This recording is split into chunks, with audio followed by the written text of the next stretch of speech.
Okay,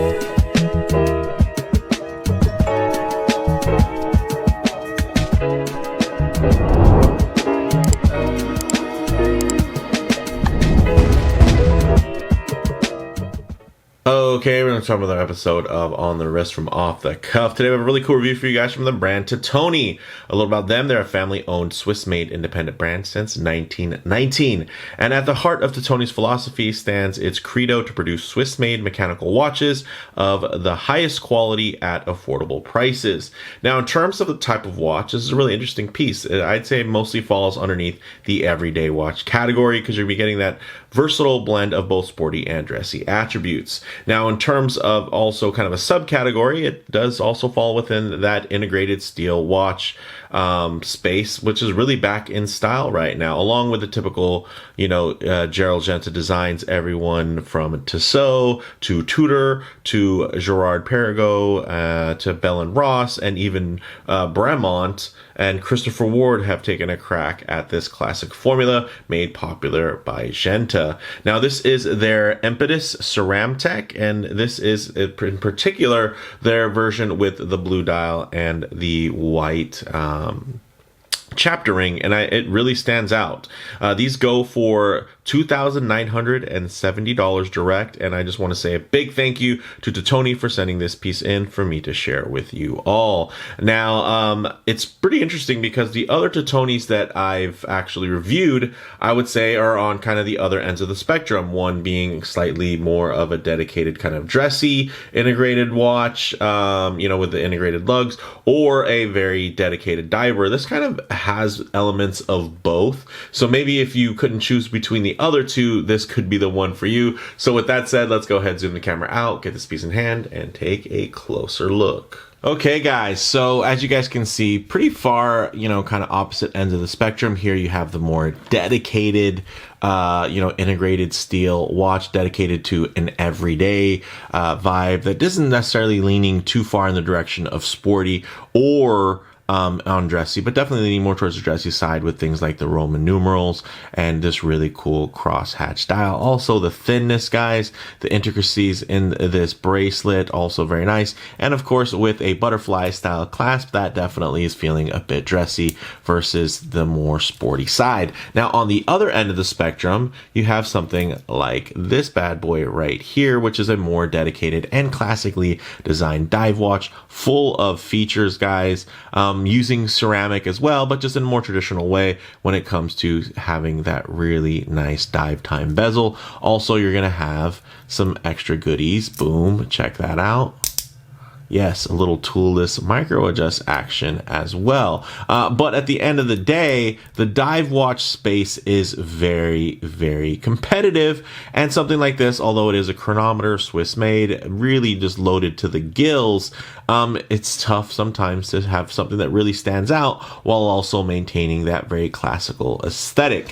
Now, moving on to this piece, you're going to get something that's a lot more contemporary, a lot more design forward, and still packing in a ton of great specs as well as innovative, technologies, and also a very, very highly done, highly finished piece, just like you'd expect from either of the previous watches that I've reviewed. Now, this piece in particular, getting into some of those details, 42.2 millimeters across, and then it's going to be only 11.8 millimeters thick, which isn't too shabby, although visually you might notice a bit of heft just because of the style they did here with these horizontal lines. But you can see there's actually finishing on this ceramic piece of the case. Yes, that's where the ceramic name comes from, the case, the dial, these really cool accents even on the crown there, guys. And look at the crown guards themselves with the beautiful micro bevels and polishing. Very, very nice.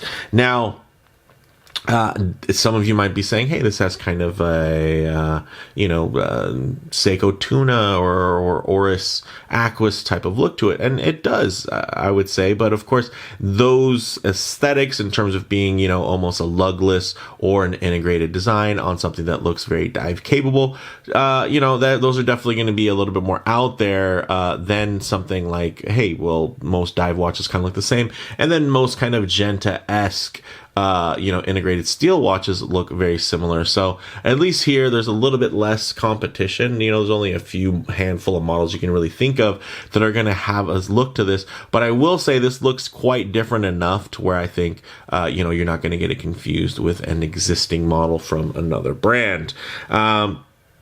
You also get this beautifully done sapphire crystal with an air coating that is very effective because you too feel like you can just reach right in and touch the handset, right? Of course, if I really force the reflection, but you guys can see that looks immaculate.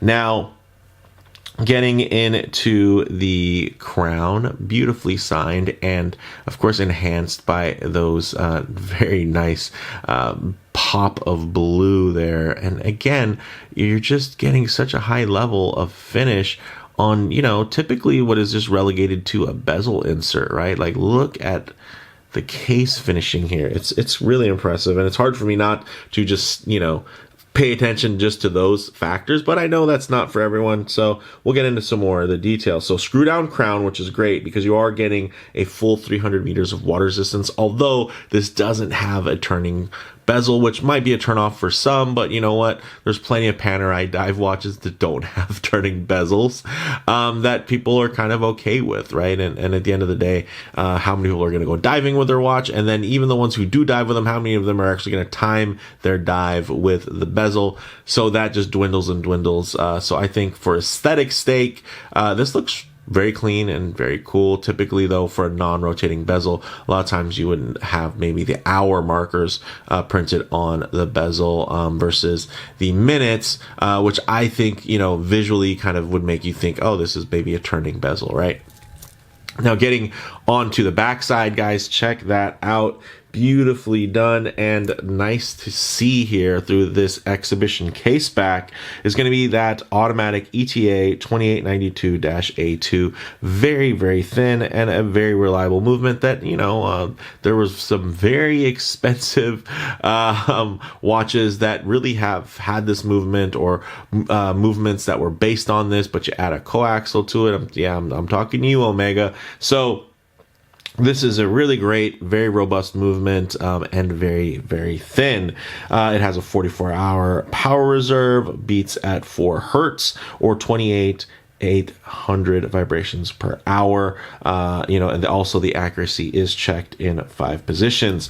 Now, getting to the dial here, guys, embossed vertical pattern there with the sloped outer chapter ring, also polished hands. You're getting the date at 3 o'clock, which is nicely done. It's more of a feature here because it does stand out. Well, I will say that's pretty much par for the course because Titoni does like to have their dates stand out. I know some people like to color match the date, but again, that's if you want to hide it. In this case, in a very traditional location, I think it's treated more as a feature.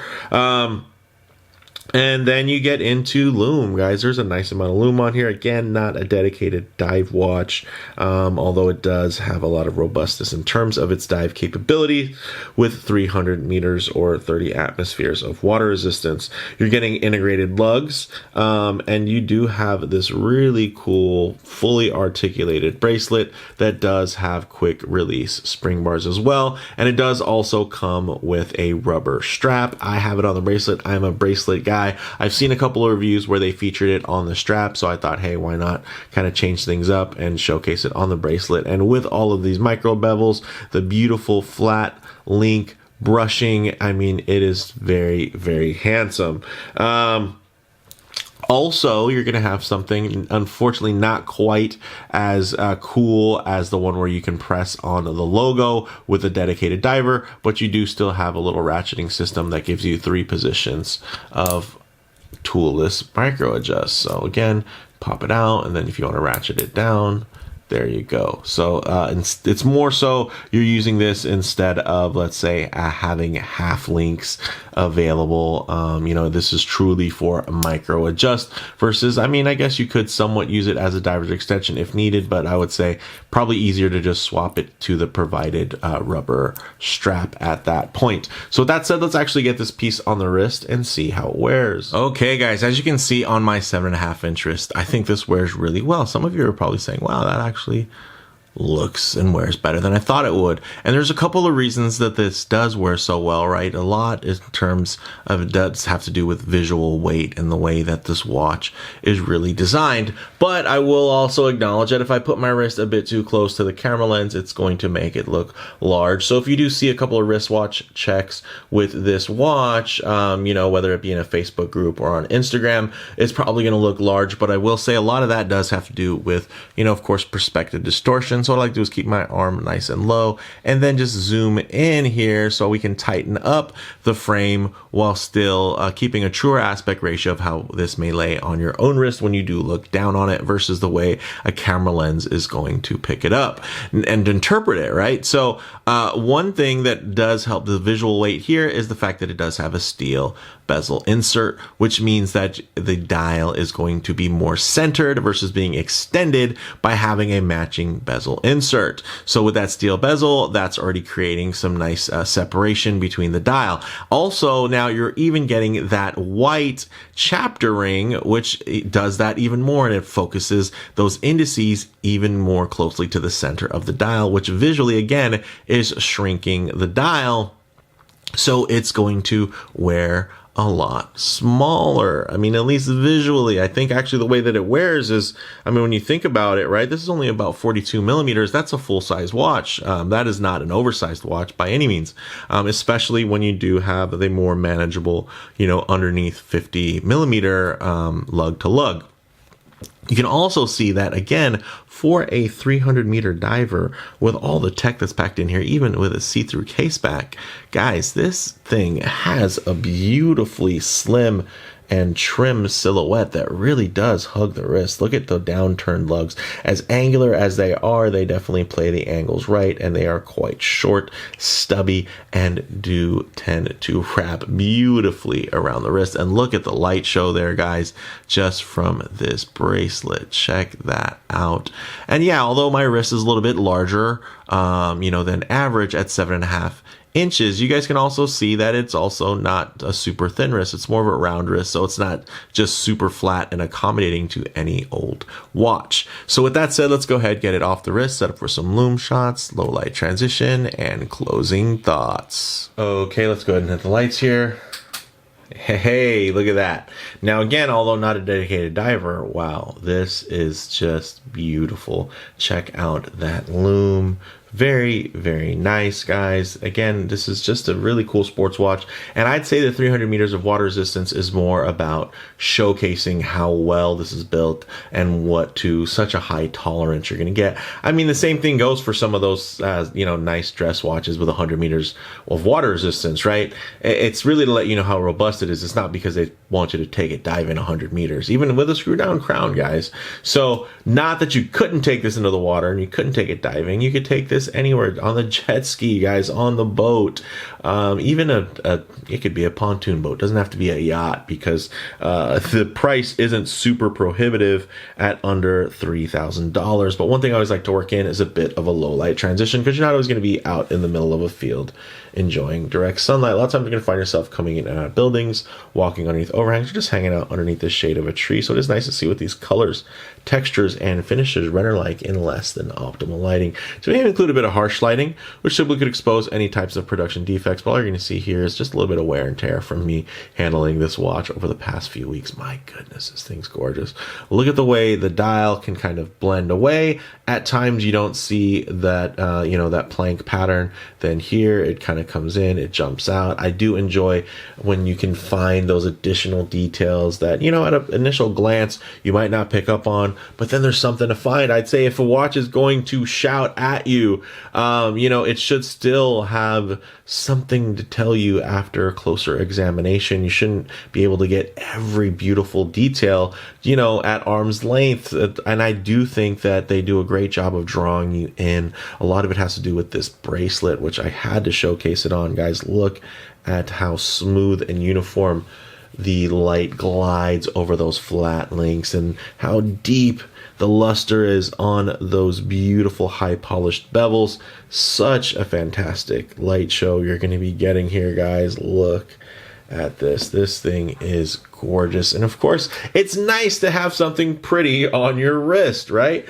So for me, guys, closing thoughts. The integrated lug design definitely helps this wear smaller, right? I'd say on the smaller side of 42 millimeters, but still a 42 millimeter watch, just because it does have that big, thick bezel. But again, with that, it is quite separate from the dial. So you are going to have that smaller dial opening, which I think is going to help reconcile the visual weight for a lot of folks.